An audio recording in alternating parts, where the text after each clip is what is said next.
इस टॉपिक में हम देखेंगे कि डिजिटल वेल बीइंग क्या होती है और ये क्यों ज़रूरी है।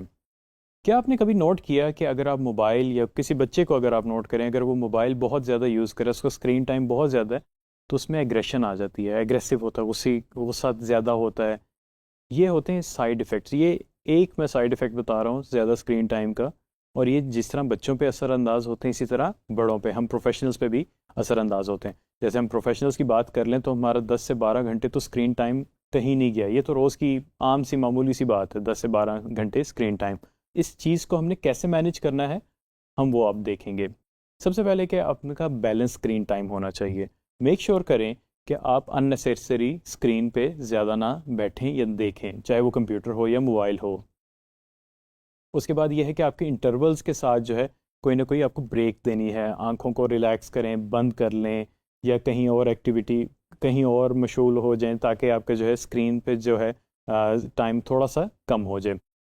इससे ये होता है कि आपका जो स्ट्रेस लेवल है वो कम होना शुरू हो जाता है। जितना आपका इम्प्रूव्ड स्क्रीन टाइम होगा, इम्प्रूव्ड से ये मतलब नहीं है कि ज़्यादा, इम्प्रूव्ड से मतलब है क्वालिटी, कि जब आपको ज़रूरत है स्क्रीन पे देखने की सिर्फ तब देखें, अदरवाइज उसको अवॉइड करें। ये होता है इम्प्रूव्ड स्क्रीन टाइम।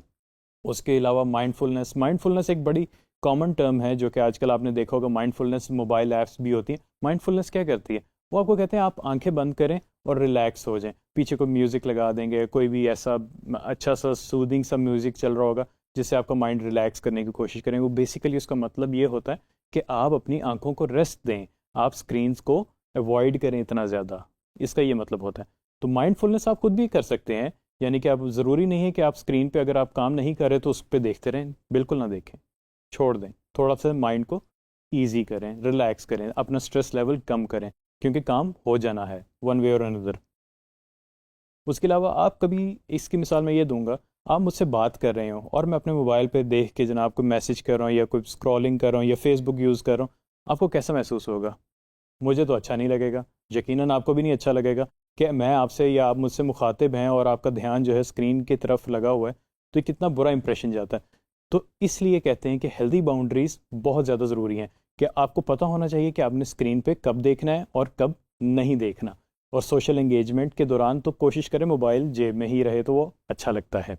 आज हम बात करेंगे की कॉन्सेप्ट्स की। सबसे पहली बात है कि हेल्दी बाउंड्रीज किसको, मैंने एक लफ्ज़ यूज़ किया, हेल्दी बाउंड्री। हेल्दी बाउंड्री से मतलब है कि आप हर चीज़ का जो है एक मखसूस टाइम सेट करें।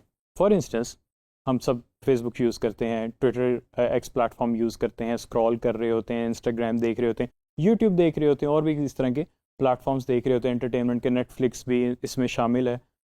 तो क्या वो टाइम बाउंड हैं? खुद सोचें ज़रा, क्या आप वो हर टाइम देख लेते हैं जब आपको मौका मिले, या आपने उसके लिए एक मखसूस टाइम रखा हुआ है कि हाँ, शाम को इस वक्त से इस वक्त तक या रात को इस वक्त से इस वक्त तक मैं सिर्फ इस पे ही फोकस होऊंगा, उसके अलावा मैं और कोई काम नहीं करूंगा? अगर नहीं है तो ऐसे कर लीजिए, इससे आपको फ़ायदा होगा। आपकी एक हेल्दी बाउंड्री, पहली स्टेप वन हो गया कि आपकी एक हेल्दी बाउंड्री स्टार्ट होगी कि मैंने जो है एंटरटेनमेंट सिर्फ इस वक्त से लेके इस वक्त करनी है, उसके अलावा फिर मेरे जो बाकी मामलात हैं मैंने उनको देखना है। एक रूल है जो कि बड़ा मज़े का है, 20-20-20 इसको रूल कहते हैं। इसका मतलब है कि आप जब स्क्रीन यूज़ करें तो 20-20-20 का रूल अप्लाई ऐसे होगा कि 20 मिनट के बाद आपने 20 फुट की दूरी पे 20 सेकंड के लिए देखना है। ये ज़रूर एक्टिविटी कीजिएगा, मैं भी ये डेली करता हूँ, इसका मुझे बड़ा फ़ायदा होता है और उम्मीद है कि आपको भी फ़ायदा होगा। उसके अलावा जो नोटिफिकेशन है मोबाइल के ऊपर अननेसेसरी, उनको ब्लॉक कर दें। या अगर आपके लैपटॉप है उसके ऊपर अननेसेसरी नोटिफिकेशंस हैं जो कि आपको डिस्ट्रैक्शन का बाइस बन सकते हैं, स्पेशली मोबाइल में होता है कि आपको कभी फेसबुक की पोस्ट का मैसेज नोटिफिकेशन आ रहा है, कभी लिंक्डइन की पोस्ट का नोटिफिकेशन आ रहा है, या और भी बहुत सारे नोटिफिकेशन हैं। कोशिश करें इनको ब्लॉक कर दें अगर अननेसेसरी है। अगर नेसेसरी है तो बिल्कुल वो उनको एक्टिव रख सकते हैं आप। और एक चीज़ जो कि हमने नोट की होगी, बल्कि आप भी देखें, मैं भी अपने ऊपर अगर देखूं तो मैं भी अक्सर ये हरकत कर देता हूँ कि खाने के दौरान मैं मोबाइल यूज़ कर लेता हूँ, जो कि बहुत ही गलत है, जो कि नहीं होना चाहिए। और आप लोग देखें, आप भी यही करते होंगे। अगर नहीं करते तो बहुत अच्छी बात है, अगर करते हैं तो कोशिश करें कि मेरी तरह के इसको अवॉइड किया जाए खाने के दौरान। और सोने के आसपास जो है मोबाइल को बस दूर ही रखें तो ज़्यादा बेहतर है। इससे आपका स्लीप साइकिल डिस्टर्ब नहीं होगा, इससे आपकी जो खाने की इनटेक है वो भी अच्छी रहेगी।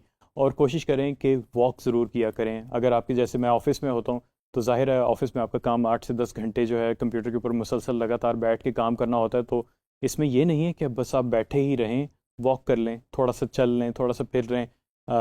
इससे ये होता है कि आपकी एक फ़िज़िकल एक्टिविटी भी होती है जो कि बहुत हेल्दी है। अगर आप सारा दिन 8 घंटे सेट पे बैठे रहेंगे तो बहुत ज़्यादा मुश्किल हो जाएगी। इसकी बड़ी सिंपल सी एग्जांपल मैं आपको दूंगा। एक ऑप्शन होती है डू नॉट डिस्टर्ब की। ये आपको हर मोबाइल में आजकल मिल रही है, इवन के लैपटॉप्स में भी या कंप्यूटर्स के अंदर भी होती है। डू नॉट डिस्टर्ब का मतलब होता है कि इस सर्टेन टाइम से लेके इस टाइम तक जो है मुझे किसी किस्म का कोई नोटिफिकेशन ना आए, वो म्यूट हो, और मुझे कोई किसी किस्म की डिस्ट्रैक्शन नहीं चाहिए। ये नॉर्मली आप तब करते हैं जब आपने फैमिली को टाइम देना होता है कि हाँ मैंने इस टाइम जो है अपने पेरेंट्स के साथ या अपनी फैमिली के साथ बैठना है या दोस्त अहबाब के साथ बैठना है, इस दौरान मुझे किसी किस्म की कोई डिस्ट्रैक्शन नहीं चाहिए, तो आप डो नॉट डिस्टर्ब को एक्टिव कर लेते हैं। इसका आपको बहुत ज़्यादा फ़ायदा होगा, या आप ट्राई भी कर सकते हैं। और एक जो बड़ी इंपॉर्टेंट चीज़ है, कभी आपने नोट किया है कि आपकी जो मोबाइल की स्क्रीन है जब आप उसको अनलॉक करते हैं तो सामने Twitter, Facebook, x platform, Instagram, इस तरह की चीज़ें आ रही होती हैं। आप ना चाहते हुए भी उन पर टैप कर देते हैं। कैसे अवॉइड किया जाए? मैंने तो भाई उनको हटा दिया अपनी स्क्रीन से। सिंपल, उनको हटा दिया। वो पीछे इंस्टॉल्ड हैं, मेन मेन्यू के अंदर ज़रूर मौजूद हैं, लेकिन वो मेरी मेन स्क्रीन के ऊपर नहीं है। क्योंकि जब मेन स्क्रीन अनलॉक होगी तो मेरा दिल करेगा मैं फेसबुक में जाऊँ, मैं लिंक्डइन में जाऊँ, एक्स प्लेटफॉर्म को ओपन करूँ, मैं इंस्टाग्राम को ओपन करूँ। तो इनको आप ऐसे ही अवॉइड कर सकते हैं। इनको ज़रूरत ही नहीं है मेन स्क्रीन के ऊपर रखने की। और कोशिश करें, जो सबसे ज़्यादा ज़रूरी चीज़ है, जब भी आपने मोबाइल फ़ोन चार्जिंग पे लगाना हो तो कोशिश करें वो आपसे दूर ही हो, ताकि वो डिस्ट्रैक्शन का बायस ना बन सके। उससे ये ना हो कि आप फिर जाके जो है मोबाइल को जाके थोड़ी थोड़ी देर बाद चेक करें, उसको दूर रखें अपने से। Let's sum up this topic. आज हमने देखा कि हम किस तरह जो है स्क्रीन टाइम को मैनेज करके अपनी सेहत अच्छी कर सकते हैं, अपना बहुत ज़्यादा अच्छा फोकस कर सकते हैं, प्लस हम कैसे अपने आप को काम रख सकते हैं। उसके अलावा हमने देखा कि ये जो छोटे छोटे स्टेप्स हैं, जैसे कि स्क्रीन से आइकॉन्स हटा देना सोशल मीडिया के, इससे ये होता है छोटी छोटी चीज़ें होती हैं जो कि आपको ज़्यादा फोकस करती हैं, फोकस ओरिएंटेड करती हैं, डिस्ट्रैक्शंस कम हो जाती हैं। उसके अलावा जो है आप अपना स्लीप साइकिल इंप्रूव कर सकते हैं। अपनी जो आई साइट को प्रोटेक्ट करना है तो ये छोटी छोटी एक्टिविटीज़ जो इसमें बताई हैं उन पे ज़रूर फोकस रहें। उसके अलावा डू नॉट डिस्टर्ब की टू एवरीथिंग। अगर आपने डू नॉट डिस्टर्ब लगा दी तो इसका मतलब है कि डिस्ट्रैक्शन सबसे कम होगी। और as always at the end एक छोटी सी एक्टिविटी देना चाहूँगा, सिर्फ 24 घंटे के लिए, ज़्यादा नहीं। डू नॉट डिस्टर्ब को यूज़ करें कि इस सर्टेन टाइम के लिए, फॉर इंस्टेंस आप शाम 7 बजे से 9 बजे तक फैमिली टाइम है आपका, इस दौरान आपको किसी किस्म का नोटिफिकेशन ना आए, किसी भी किस्म का। और देखें फिर आपकी कैसे आपकी लाइफ में इम्प्रूवमेंट आती है, ये ज़रूर ऑब्ज़र्व कीजिएगा। Thank you very much.